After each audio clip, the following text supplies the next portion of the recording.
Ride number 3, we're gonna have to get up early in the morning, leave the beautiful Dolomites, and go to the town of Prato. Prato is probably about a good 10 miles away from the first hairpins. Here we go. Ride number 3. Stelvio is legendary. Hopefully the weather holds up and doesn't go too crazy on us. The Passo del Stelvio was built in 1820 and it hasn't changed much apparently over the years. 48 hairpins, all numbered.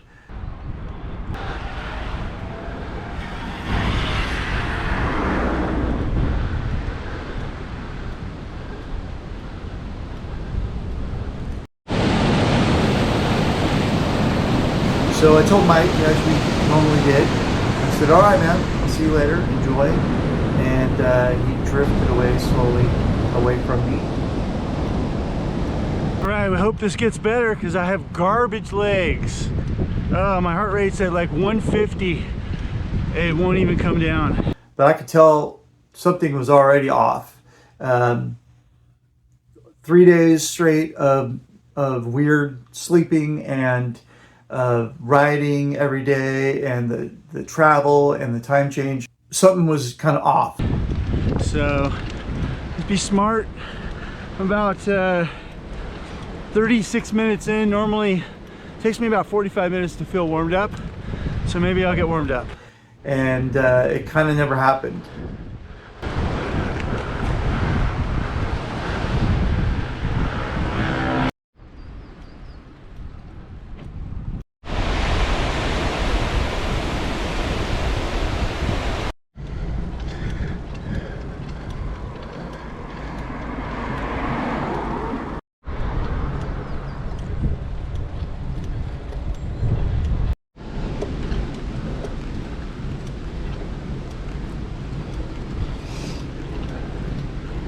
Got to you know, some really cool parts of the Stelvio where basically there's these overhangs for the cars to go, and it lets snow banks and water go over the top of you. So there's these cool little kind of like semi-tunnels, and then it comes out and all of a sudden you see the first hairpin. There we go, first hairpin down. They're all numbered. 48 to 1.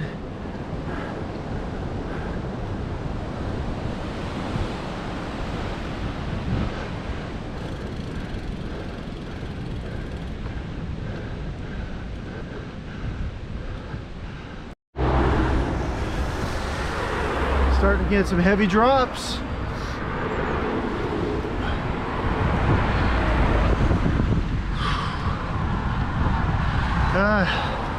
My legs just don't have it today, but hopefully they'll work in. It's starting to get windy and a little bit cold. Might have to switch to the arm warmers.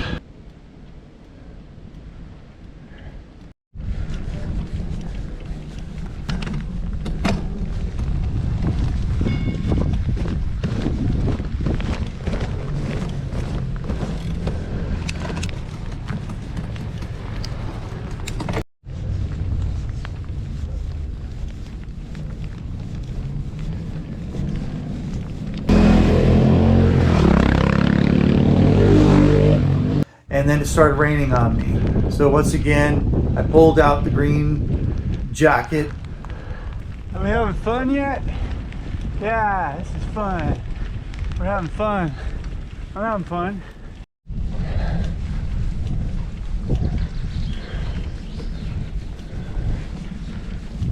Well, if you're gonna take a water break, I guess this is better, no better place.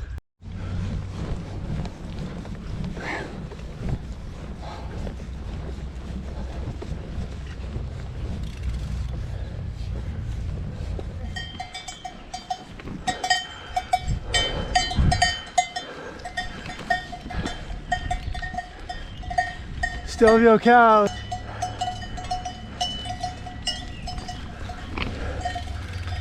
Holy crap. But then within like 5-10 minutes it was like sunny and nice again, so I get off the bike and take it off, put it back in the bag. 41. 41 more to go. Sweet.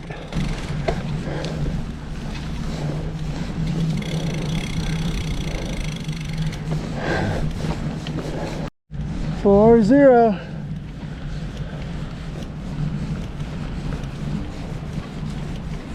9.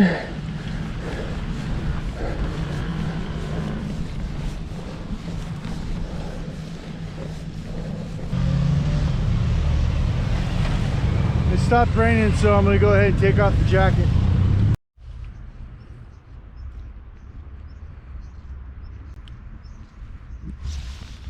Still got to go up there. Having a bad day on the bike. I feel really crappy. Those lack of sleep. No excuses. No excuses. It's gonna be hard days.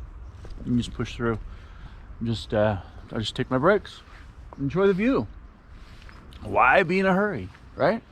Why be in a freaking hurry when you have got this to look at? So, you know what? I still got like 19 of these little switchbacks left, and the top's right up there. That sandwich and a couple Cokes is going to be amazing. So I'm just going to keep pushing. Mr. Freitas, thinking of you, brother.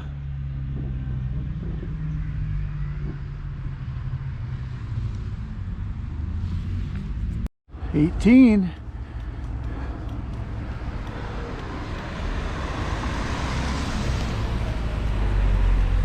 $17.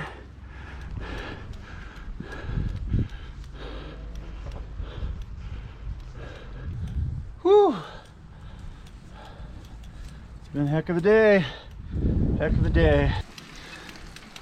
I swear I'm enjoying this. I am. But it's hard. And I knew it would be hard. So you just take breaks once in a while. Nobody's looking to hire me on their Tour de France team, so I'll get there when I get there. One pedal stroke at a time. Try to keep my heart rate steady and like 145, 150, not ever go pushing above that, and just spin in an easy gear. 16 more switchbacks.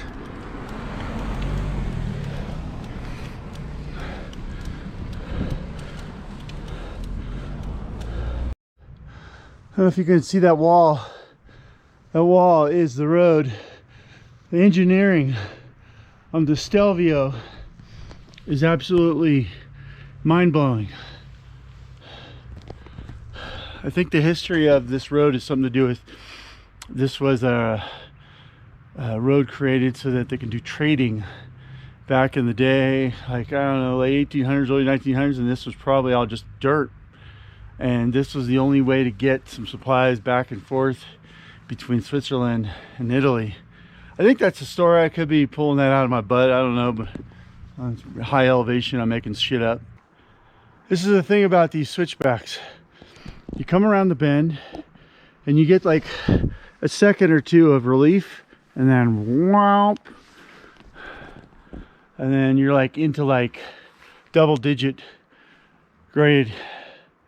And it just, you go from like, maybe I can sit here for a few minutes and rest to get the heart rate down to like maybe 25, 130. But as soon as I go about 40 feet up that, back up to like 160. So, hey, I'll do what I can.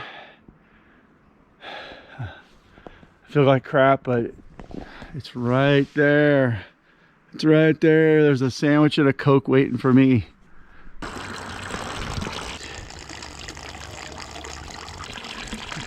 I don't see anything funky in there. I did this the other day. I had no stomach issues, so.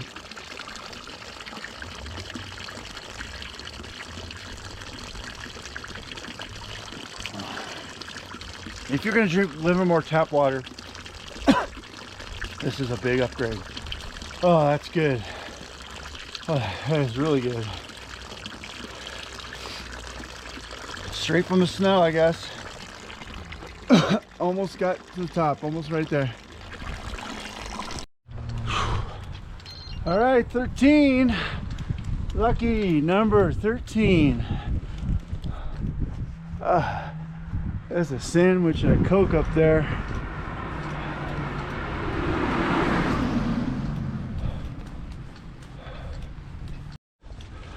With about 12 more hairpins left, Mike came down to meet me, and then we were about at the altitude where around 8,000 feet, where we look off to the side, and it's just a classic view of the Passo Stelvio with just these zigzags and a little bit of a straight, a little longer zigzag and down below. And number 11.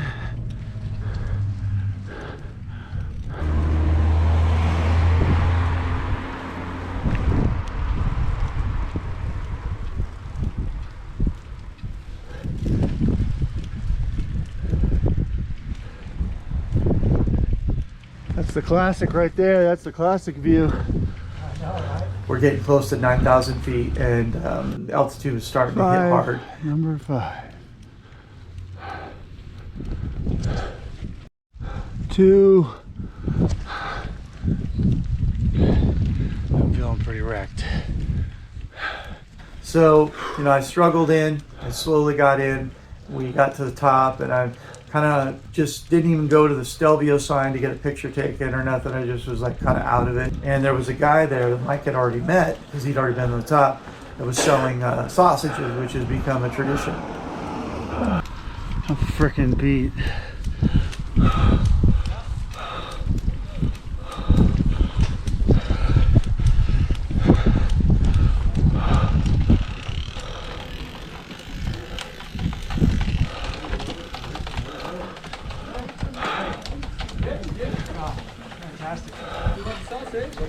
For my friend here. Yeah. One pork, one deer, or 2 deer, or one like this. What's that over there? That's beef and pork mix.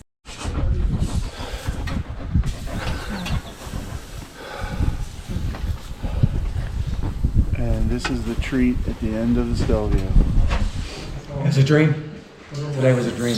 Incredible. Stelvio. It's just an incredible road. And yeah, I just can't even believe I just did it. And now it's time for hot chocolate. And sandwich, cappuccino. And the weather. I'm spent. Great weather. I don't know. We hit different pockets because I had non-stop. I had to put the jacket on. It was raining hard. I could see it coming, and I was like, okay. But then, like within 15 minutes, the sun popped out. I'm like, put it back in my bag. It kept on non-stop. And then finally we realized we got to go down, and it was kind of cold. And I knew Mike didn't really have the warmest of clothes, and I looked on the floor, and there was this pile of newspapers. And all these newspapers were basically there for any rider that needed to warm up. So in the old days, before they had really good rain jackets and stuff like that, when you were about ready to go down a mountain pass, you would stuff your jersey with crumpled up newspaper. And they had a bunch stacked all there. And I said, Mike, I bet you we could take these. And we asked the guy, and, of course, that's what they were there for. I actually have them.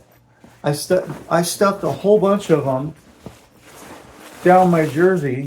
And when we got down to the bottom, after staying nice and warm, I stuck them into this bike wheel bag and brought them home. So I got a little souvenir from the newspapers from the top of the Stelvio. So coming down the Stelvio, it would have been nice if we would have been able to go over to the Bormio side and I had a whole route planned. But the situation with our phones was sketchy, and we got a late start, and we had enough time to just do a Stelvio. So we went ahead, and as we're descending the Stelvio, Mike was ahead of me. I noticed these critters, and coming out of nowhere, they look like big, like squirrels or rats or whatever. But what they were was they're marmots. and which are common in the Alps.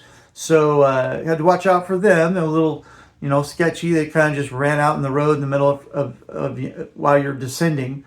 And so as we're descending, I've got my green jacket on. There's no traffic. You can see all the switchbacks below you. You can see all of what's coming up. So if a car's coming, you can kind of prepare. But if there's no cars coming, you can kind of just do whatever you feel comfortable with. So, I played it conservatively because there's water on the road from the snow runoff and stuff. And of course, there's marmots. And about halfway down, as my GoPro video is rolling, I was thinking for a split second, how cool is it going to be to show my dad this video? And then right as soon as I thought that, the tears just started flowing. So, you've had your father, mother, whoever in your life, your whole life, and then they're gone, and you just kind of still times think that they're there, and it doesn't take more than a second to realize they're not. So at that moment, I was thinking how cool this is. I can't wait to show this video to my dad. And immediately it was a realization that I can't.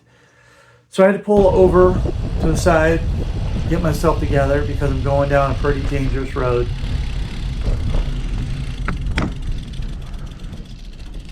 I had to just take a moment to gather myself because I had to be full concentration on this, switchback road.